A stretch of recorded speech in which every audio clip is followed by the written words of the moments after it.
தமிழரசு கட்சியும் ஜனநாயக தமிழ் தேசிய கூட்டணியும் ஒற்றையாட்சிக்குள் இருக்கக்கூடிய ஒன்றில் 13ஆம் திருத்தத்தை நடைமுறைப்படுத்த சொல்லியும் இந்த 2015-19 காலப்பகுதிக்குள்ளே தயாரிக்கப்பட்ட ஐக்கிய ராஜ்ய ஒற்றையாட்சி அரசியலமைப்பை நிறைவேற்ற வேண்டும் என்ற கோஷத்தை முன்னிலைப்படுத்தி இயங்கிக் கொண்டிருக்கின்றன. கேள்வி என்னென்றால், இதே ஆவணத்தை, இந்த ஐக்கிய ராஜ்ய ஆவணத்தை நாங்கள் ஒற்றையாட்சி என்று வடகிழக்கில் எங்கட மக்களுக்கு சொல்லுகின்ற பொழுது, அந்த ஆவணத்தை தயாரித்த தமிழரசு கட்சியுடைய செயலாளர் அரசியல் காரணங்களுக்காக நாங்கள் அவர்களை விமர்சிப்பதற்காக பொய்யை சொல்லுகின்றோம், அது ஒரு சமஸ்திக்குரிய ஆவணம் என்று கூறுகிறார். ஆனால் அவர் தயாரித்த தெற்கிலே இருக்கக்கூடிய தலைவர்கள் தங்கட மக்களுக்கு சொல்லுகிறார்கள் அது ஒற்றையாட்சி.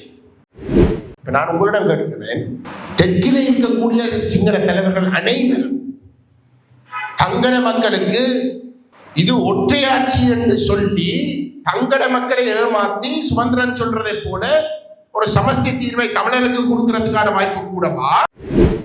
இல்லாட்டி சுமந்திரன் தமிழ் மக்களை ஏமாத்தி தெற்கிலே இருக்கக்கூடிய தலைவர்களுக்கு தாஜா பண்ணுவதற்காக தமிழ் மக்களுக்கு இது சமஸ்தி என்று சொல்லி ஒற்றையாட்சியை சிங்கள தலைவர்களோடு இணைந்து நிறைவேற்றதுக்கான வாய்ப்புகள் கூடவா? உங்களோட மனசாட்சியை தொட்டு கேடு. அரசியல் தீர்வு எதிர்நோக்கும் சவால்கள். எங்களுடைய அமைப்பினுடைய பிரதிநிதியை சந்திப்பதற்கு ஒரு சில தூதரக பிரதிநிதிகள் வந்தார்கள். அவர் இலங்கையினுடைய தன்னுடைய நாட்டினுடைய தூதரகத்துக்கு நியமிக்கப்பட்ட ஒரு புதிய அரசியல் துறை பொறுப்பாளர். அரசியல் துறை மனித உரிமைகள் சார்ந்த விடயங்கள் தொடர்பாக அந்த தூதரகத்திலே இயங்குகிற ஒரு பொறுப்பாளர். அப்பொழுது அவரோடு பேசுகின்ற பொழுது அரசியல் தீர்வு சம்பந்தமாக எங்களிடம் விரிவாக கேட்டிருந்தார்.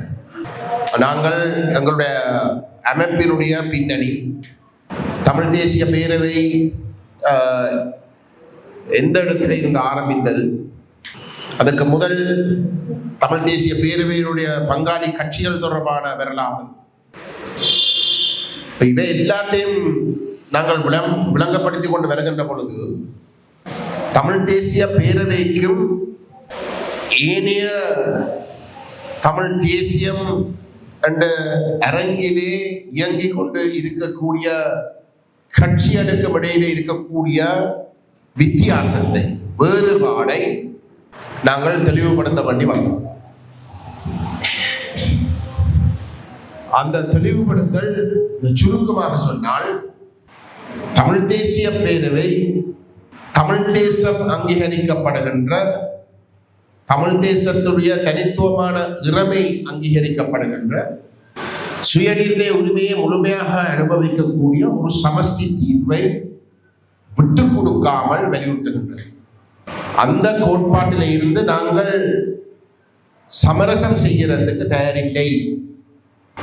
வேறு விதமாக சொன்னால், ஒற்றையாட்சிக்குள் இருக்கக்கூடிய எந்த ஒரு பொறிமுறையையும் நாங்கள் பரிசீலிக்க தயாரில்லை.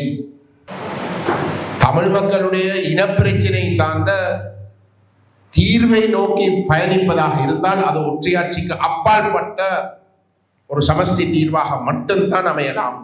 ஆக குறைஞ்சது இந்த விடயத்திலே தமிழ் தேசியத்தை முன்னிலைப்படுத்தி இயங்கக்கூடிய கட்சிகளுக்கு இடையிலே தமிழ் தேசிய பேரவை மட்டும்தான் அந்த ஒரு இறுக்கமான நிலைப்பாட்டை கொண்டிருக்கின்றது. தமிழரசு கட்சியும் ஜனநாயக தமிழ் தேசிய கூட்டணியும் உங்களுக்கு ஏற்கனவே தெரியும், ஒற்றையாட்சிக்குள் இருக்கக்கூடிய ஒன்றில் 13ஆம் திருத்தத்தை நடைமுறைப்படுத்த சொல்லியும் அதை வலியுறுத்துகின்ற ஒரு அரசியலை முன்வைத்து இயங்கிக் கொண்டிருக்கிறோம். அல்லது இந்த 2015-19 காலப்பகுதிக்குள்ளே தயாரிக்கப்பட்ட ஐக்கிய ராஜ்ய ஒற்றையாட்சி அரசியலமைப்பை நிறைவேற்ற வேண்டும் என்ற கோஷத்தை முன்னிலைப்படுத்தி இயங்கிக் கொண்டிருக்கின்றன. அப்ப இந்த கருத்தை நான் சொன்ன பொழுது அந்த அதிகாரி குறிப்பிட்டார், ஆனால் தென்னிலங்கையை பொறுத்தவரையிலே சமஷ்டி என்றதுக்கு இடமே இல்லையே, அதை பற்றி பேசிய பிரயோசனம் இல்லை, அதை பற்றி பேசுறதுக்கு கூட அவர்கள் தயாரில்லை என்ற கருத்தை கூறினார். அது எங்களுடைய முதலாவது சவால். இந்த தென்னிலங்கையில இருக்கக்கூடிய சிங்கள மக்கள் சமஷ்டியை பற்றி பேசுறதுக்கே தயாரில்லையே என்ற கருத்தை முறியடிப்பது எங்களுடைய முதலாவது சவால். அப்பொழுது நான் அந்த அம்மையாரிடம் கூறினேன், இந்த 2015-19 கால பகுதிக்குள்ளே ஒரு புதிய அரசியலமைப்புக்கான முயற்சிகள் மேற்கொள்ளப்பட்ட பொழுது இந்த நாட்டிலே இருக்கக்கூடிய மாகாண சபைகளுடைய முதலமைச்சர்களுடைய கருத்துக்களை உள்வாங்கி ஒரு ஒரு ஆவணம் ஒன்று தயாரிக்கப்பட்டது, ஒரு ரிப்போர்ட் ஒன்று தயாரிக்கப்பட்டது. நினைக்கிறேன் அந்த புதிய அரசியலமைப்பு தயாரிக்கிறதுக்கான டாஸ்க் ஃபோர்ஸ் ஒன்று நியமிக்கப்பட்டிருந்தது. அந்த டாஸ்க் ஃபோர்ஸ் இந்த மாகாண சபையினுடைய முதலமைச்சர்கள் சீஃப் மினிஸ்டர் மேலே சந்தித்து அவர்களுடைய கருத்தை கேட்டறிந்தது. இது நான் குறிப்பிடுகின்ற கருத்து இல்லை, இது இந்த தமிழரசு கட்சியுடைய முன்னாள் தலைவர் சம்பந்தன் அவர்களும் இப்போதைய செயலாளராக இருக்கக்கூடிய சுமந்திரனும் மேடையாக சொல்லுவார்கள், தென்னிலங்கையில் இருக்கக்கூடிய மாகாண சபை முதலமைச்சர்கள் அனைவரும் அந்த மாகாண சபைக்குரிய அதிகாரங்களை நிரந்தரமாக்க வேண்டும் என்றும், ஆளுநர் என்ற பதவி இந்த மாகாண சபை முறையிலே இருந்து அகற்றப்பட வேண்டும் என்றும், அந்த கன்கரண்ட் லிஸ்ட் என்று சொல்லப்படக்கூடிய மத்திக்கும் மாநிலத்துக்கும் இடையிலே பகிரக்கூடிய ஒரு பட்டியல், அதை இல்லாமல் பண்ணி அந்த கன்கரண்ட் லிஸ்டில் கூடிய பட்டியலில் இருக்கக்கூடிய அதிகாரங்கள் அனைத்தும் மாகாணத்துக்கு வழங்கப்பட வேண்டும் என்பதை மிகவும் இறுக்கமாகவும் ஆணித்தரமாகவும் இந்த சிங்கள முதலமைச்சர்கள் முன்வைத்தார்கள். அதிகாரம் முழுமையாக பயன்பளிக்க வேண்டும் என்ற கருத்தை அவர்கள் முன்வைத்தார்கள் என்றும், வடமாகாணத்தை பிரதிநிதித்துவப்படுத்தின முதலமைச்சர் இந்த விடயத்தை பற்றி ஒன்றுமே கதைக்கவில்லை. யார்? திரு விக்னேஸ்வரன். அப்பொழுது அவர்களுக்கு இடையிலே மோதல். விக்னேஸ்வரனை அடிக்கிறதுக்கு தென்னிலங்கையில் இருக்கக்கூடிய முதலமைச்சர்கள் இப்படி எல்லாம் கேட்டிருக்கிறார்கள், அதிகார பகிர்வு அத்தியாவசியம் என்று சொல்லி இருக்கிறார்கள். அப்புறம் அந்த அம்மையாரவை சொன்னால், அதிகார பகிர்வு இந்த நாட்டிலே நடைபெறுவதாக இருந்தால் உச்ச நீதிமன்றத்தினுடைய 13ஆம் திருத்தம் தொடர்பாக வழங்கப்பட்ட 87ஆம் ஆண்டு சர்வானந்த சீஃப் ஜஸ்டிஸ் அவர்களுடைய தீர்ப்பின் பிரகாரம் ஒற்றையாட்சிக்குள் அதை அடைய முடியாது. அதிகாரம் பயிரப்படுவதாக இருந்தால் அது ஒரு சமஷ்டி ஆட்சி முறை ஊடாக மட்டும்தான் அடையலாம். 13ஆம் திருத்தம் ஒற்றையாட்சிக்குள் இருக்கின்றபடினாலும் 13ஆம் திருத்தத்திலே இருக்கக்கூடிய மாகாணத்துக்குரிய அதிகாரங்கள் அனைத்துமே ஜனாதிபதியால் நியமிக்கப்படுற ஆளுநர் கையில் இருக்கின்ற காரணத்தினாலும் இந்த மாகாண சபை 13ஆம் திருத்தத்துக்குள் அதிகாரம் பயிரப்படவில்லை. ஆகவே வெறுமனே ஒரு 3/2 பெரும்பான்மையோடு சர்வஜன வாக்கெடுப்புக்கு செல்லாமல் அந்த 13ஆம் திருத்தத்தை நிறைவேற்றலாம் என்ற ஒரு தீர்ப்பை வழங்கினார். சிங்கள மக்களுடைய முதலமைச்சர்கள் மக்களால் தெரிவு செய்யப்பட்ட முதலமைச்சர்கள் மேலே அதிகார பகிர்வு அத்தியாவசியம் என்று சொல்லுகிறார்கள் என்றால், இதே நாட்டினுடைய உச்ச நீதிமன்றம் அந்த அதிகார பகிர்வு சாத்தியமாகுவதா இருந்தால் அது ஒரு சமஷ்டி ஊடாக மட்டும்தான் அதை அடையலாம் என்ற ஒரு தீர்ப்பை வழங்கி இருக்கிறதாக இருந்தால், தமிழ் மக்கள் நாட்டை பிரிக்காத வகையிலே ஆனால் சுயநிர்ணய உரிமையை முழுமையாக தமிழ் தேசம் அனுபவிக்கக்கூடிய வகையிலே ஒரு சமஷ்டி தீர்வை நாங்கள் எட்டக்கூடியதாக இருந்தால் நாங்கள் அந்த வாக்குறுதிகளை அவர்களுக்கு வழங்க தயார் என்று சொல்றதுக்கு தயாராக இருக்கின்ற இந்த சந்தர்ப்பத்திலே இந்த சமஷ்டிக்கு என்ன தடை என்று நான் கேட்டேன். பதிலில்லை. அது மட்டுமில்லை, தமிழீழ விடுதலை புலிகள் இயக்கத்தை பேச்சுவார்த்தைகள் நடைபெற்றுக் கொண்டிருந்த காலப்பகுதியில் ஐரோப்பிய ஒன்றிய நாடுகள் தடை செய்த பொழுது, பேச்சுவார்த்தை நடைபெற்றுக் கொண்டிருந்த காலப்பகுதியிலே தான் தமிழீழ விடுதலை புலிகள் இயக்கத்தை ஐரோப்பிய ஒன்றியம் தடை செய்கின்றது. லக்ஷ்மண் கதிர்காமருடைய கொலை என்ற ஒரு சாட்டை வைத்துக் கொண்டு அந்த தடையை போட்டு நாங்கள் போய் அவர்களிடம் வாதாடின பொழுது எங்களுக்கு சொல்லப்பட்ட கருத்து, புலிகளை நாங்கள் தடை செய்ததற்கான பிரதான காரணம் அவர்கள் சமஷ்டியை ஏற்றுக்கொள்வதற்கு தயாராக இருக்கவில்லை.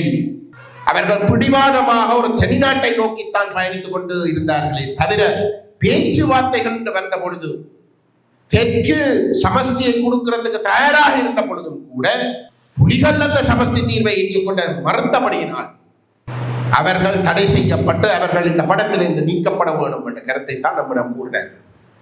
அவை இந்த சர்வதேச சமூகமும் ஸ்ரீலங்கா அரசாங்கம் தமிழீழ விடுதலை புலிகள் இயக்கத்துக்கு எதிராக ஒரு இராணுவ தீர்வை திணிப்பதற்கு முழுமையாக துணை போனதற்கான அடிப்படை காரணம் அல்லது அவர்களுடைய நியாயம் தமிழீழ விடுதலை புலிகள் இயக்கம் சமஷ்டி தீர்வை சிங்களவன் கொடுக்க தயாராக இருக்க விடுதலை புலிகள் வந்து அந்த சமஷ்டி தீர்வை ஏற்ற மறுத்தபடினால் அவர்கள் பிடிவாதமாக வந்து தனித்தமிழீழம் தான் தீர்வு என்ற அடிப்படையில் செயல்பட்ட காரணத்தினாலும் அவர்கள்தான் இலங்கை தீவிலே ஒரு தீர்வை பெறுவதற்கு தடை என்ற ஒரு கருத்தை நம்மிடம் கூறினார்.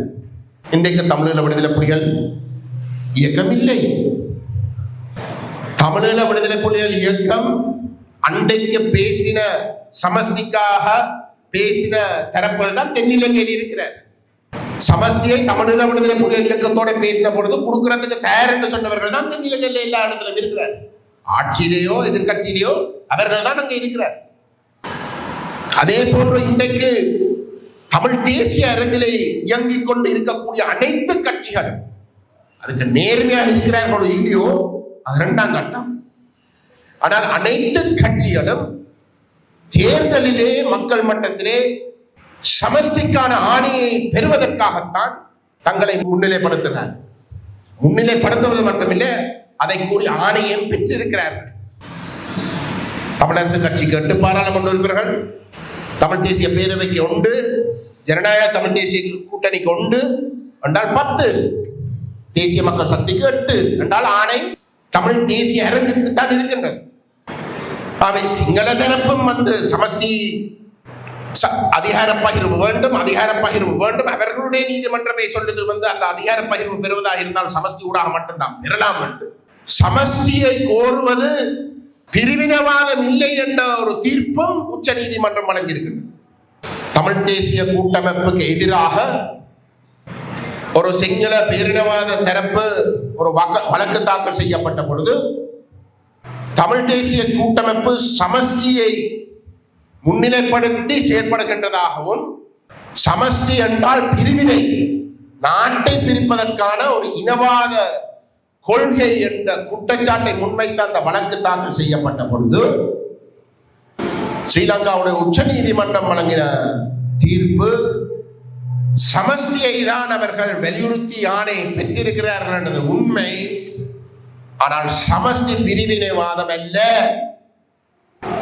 சமஷ்டி நாட்டினுடைய இறைமைக்கோ நாட்டினுடைய ஐக்கியத்துக்கோ முரண்பட்ட ஒரு கொள்கை அல்ல என்ற ஒரு தீர்ப்பையும் அவர்கள் வழங்கியிருக்கிறார். ஆகவே நான் குறிப்பிட்ட அந்த முதலாவது சவால் என்று சொல்லக்கூடிய விடயத்துக்கு உண்மையிலே அந்த சவாலே இல்லை. அது மட்டுமல்ல, தமிழ் மக்களுடைய அரசியல் நிலைப்பாடு தொடர்பாக நாங்கள் இந்த தூதரகங்களோடு பேசுகின்ற அதே போன்று உங்களுக்கு தெரியும், தமிழ் தேசிய பேரவை தமிழ்நாட்டுக்கும் சென்று நாங்கள் பேசிக்கொண்டு வருகிறோம். தமிழ்நாட்டுக்கு நாங்கள் போகின்ற பொழுது அங்கேயும் ஒரு சவால், அங்கே இருக்கக்கூடிய சவால் இந்த தூதரகங்கள் மட்டத்திலே சொல்லப்படுகின்ற கருத்துக்கு நேர் மாறான. என்னடா தமிழ்நாட்டிலே இருக்கக்கூடிய அரசியல் கட்சிகளாக இருக்கலாம், மக்களாக இருக்கலாம், அவர்கள் அனைவரும் தமிழீழத்திலே தமிழ் மக்கள் பாதுகாப்பாக வாழ்வதாக இருந்தால் ஒரு தனிநாட்டு ஊடாக மட்டும்தான் அதை நாங்கள் உறுதிப்படுத்தலாம், அதுதான் உகந்த தீர்வு என்ற ஒரு அசைக்க முடியாத நம்பிக்கையில் இருக்கிறார்கள்.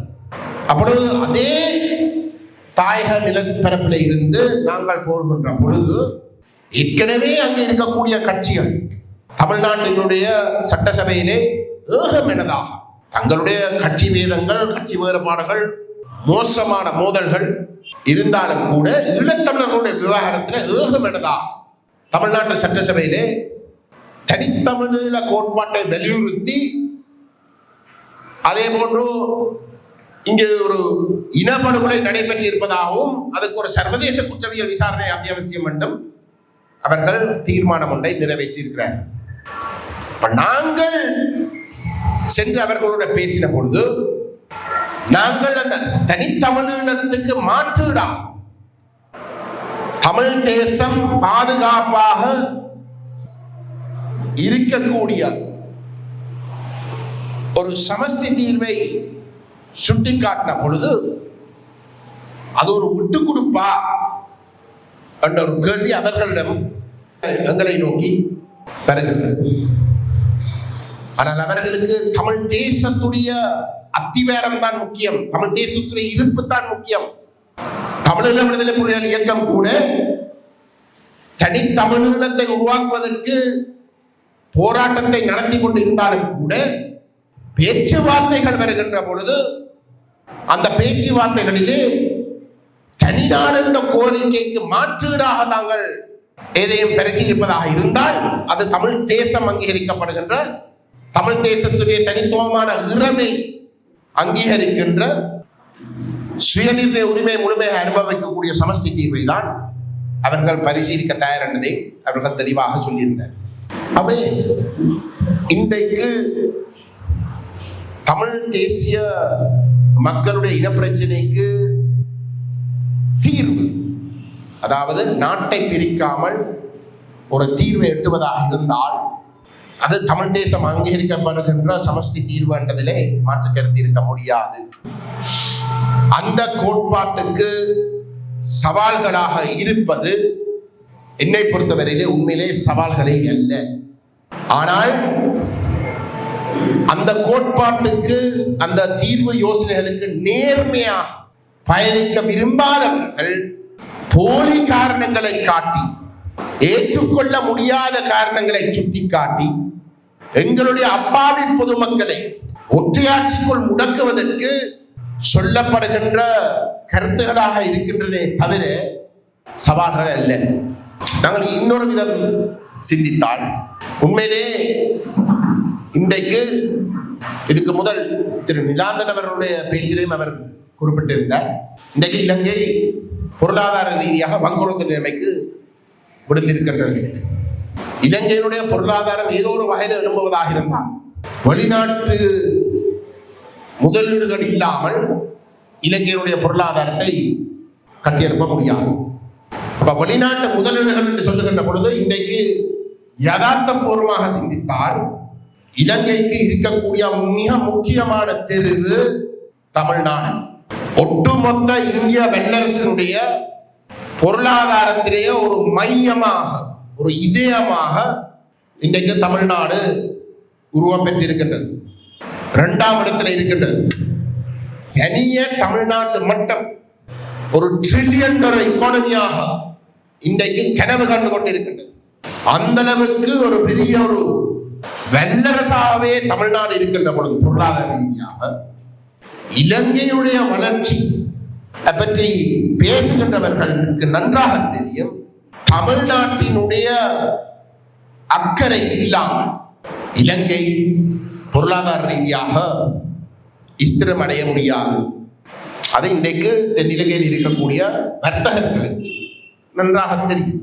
நான் அண்மை காலமாக இந்திய தூதுவரை சந்தித்த பொழுது இந்தியா வளமையாக இந்தியாவை பற்றி 80களிலே இருந்த ஒரு சிங்கள மக்கள் மட்டத்திலே இருந்த ஒரு கசப்பான ஒரு பார்வை தொடர்பாக நடுநிலம் சொல்லுவார்கள்.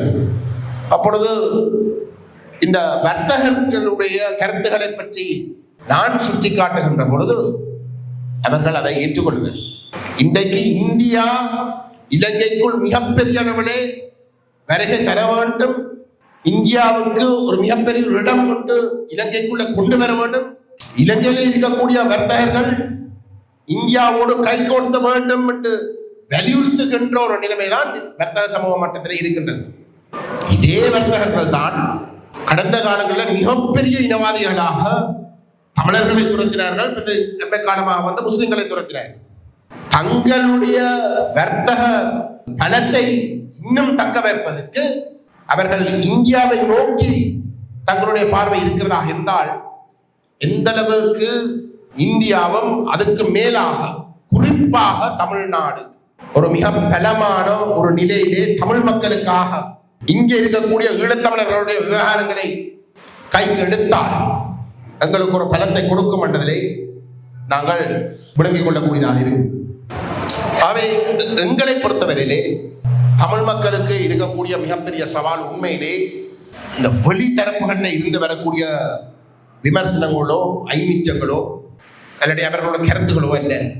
எங்களுக்கு இருக்கக்கூடிய மிகப்பெரிய சவால் தமிழ் மக்களுக்கு ஒரு தீர்வை, நாட்டை பிரிக்காமல் ஒரு தீர்வை நாங்கள் சமஸ்தியாக அடையாளப்படுத்துறோமாக இருந்தால் அதை விட்டு கொடுக்காமல் வலியுறுத்த வைப்பது. இன்றைக்கு தேர்தல் காலத்திலே சமஸ்தி என்று சொல்லியும் தேர்தலுக்கு பிறகு சமஸ்தியை தவிர மற்ற எல்லா விஷயங்களை பற்றி பேசுவதுதான் உண்மையிலே வந்து நாங்கள் அந்த இலக்கை நோக்கி ஒரு தீர்வை நோக்கி பயணிப்பதற்கு மிகப்பெரிய தடையாக இருக்கின்றது. அண்மை காலமாக 6 கட்சிகள், மலேக, முஸ்லிம், தமிழ் தேசிய என்று சொல்லி 6 கட்சிகள் ஒரு பொதுமேடை என்ற ஒன்றை உருவாக்கினதாக நாங்கள் அறிஞ்சிருப்போம். அந்த பொது மேடையிலே இணக்கம் கண்டிருக்கிறதாக கூறி ஒரு ஆவணம் ஒன்று தயாரிக்கப்பட்டிருக்கிறது.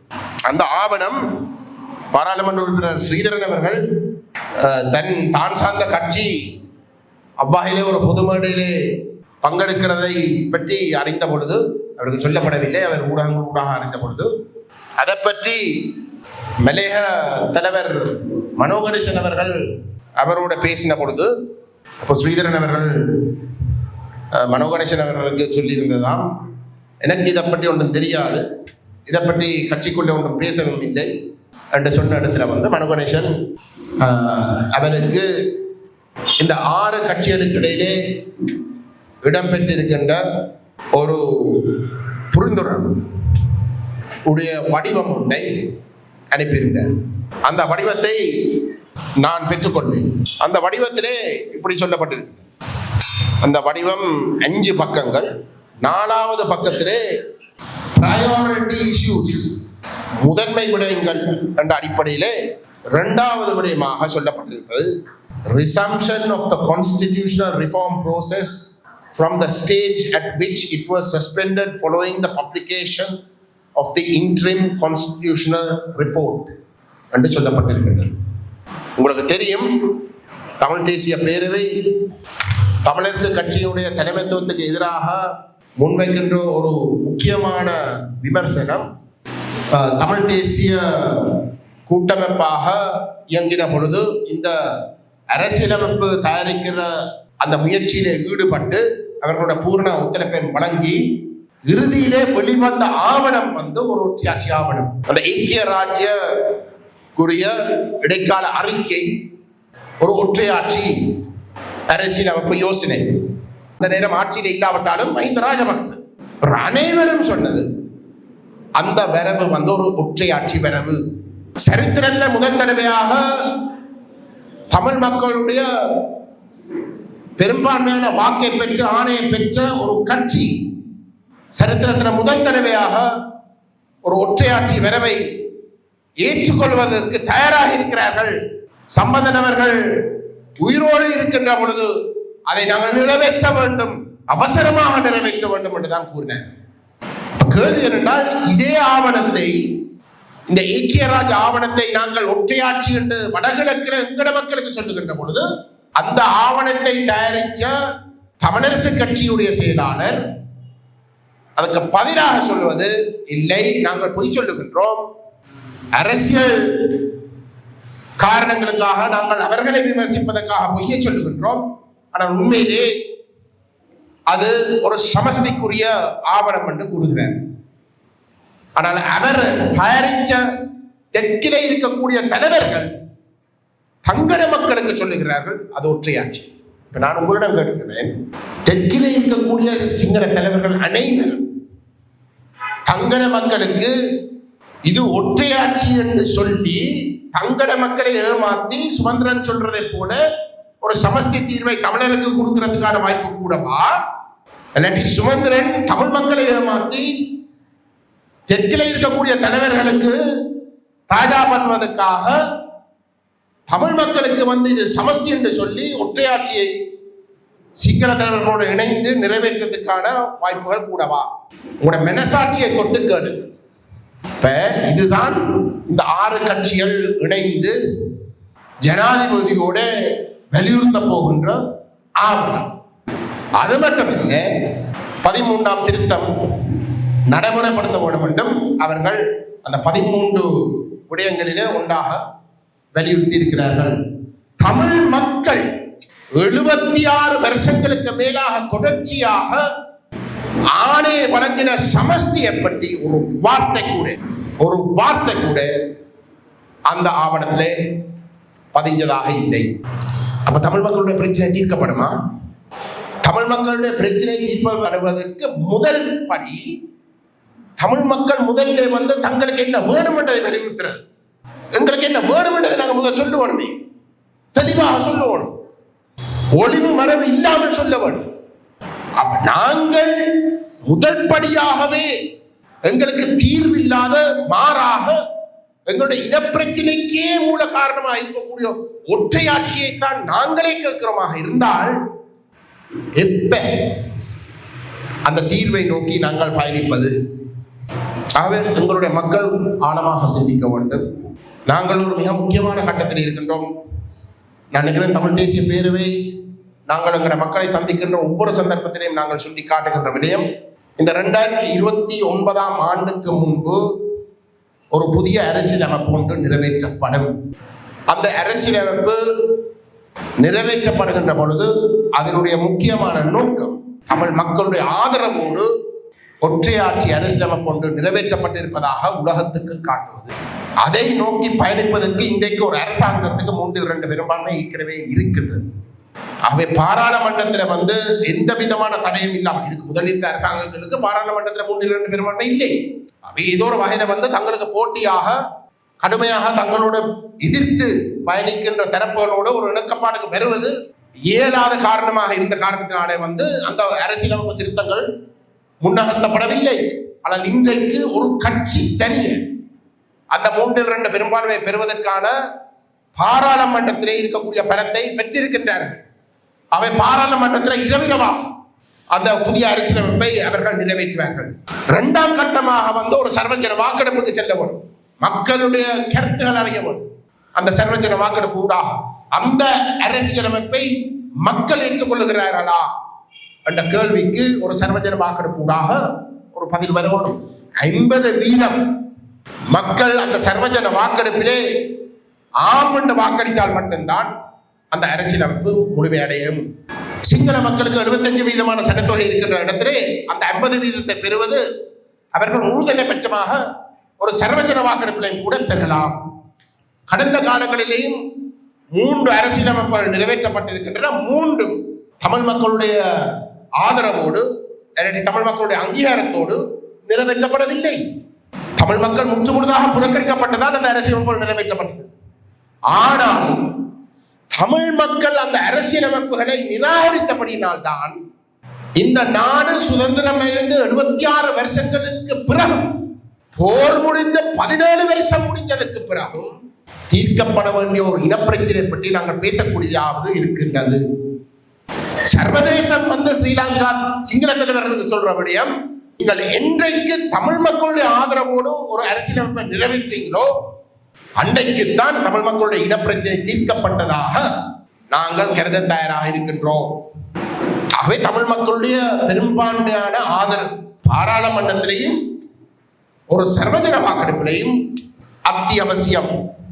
அந்த தமிழ் மக்களுடைய ஆதரவோடு ஒரு அரசியலமைப்பை நிறைவேற்றுவது வெறுமனே இனப்பிரச்சனைக்கு தீர்வு என்ற விஷயத்துக்கு மட்டுமல்ல, நான் ஆரம்பத்திலே குறிப்பிட்ட இலங்கையுடைய பொருளாதார நெருக்கடிகளை நிவர்த்தி செய்வதற்கும் ஒரு மிக முக்கியமான ஒரு கட்டம். ஏனென்றால் இந்த முதலீட்டாளர்கள் ஒரு நாட்டுக்குள்ளே தங்களுடைய பணத்தை கொண்டு வந்து முதலீடு செய்வதாக இருந்தால் அவர்கள் எதிர்பார்ப்பது முக்கியமான முதலாவது விடயம் ஸ்திரத்தன்மை.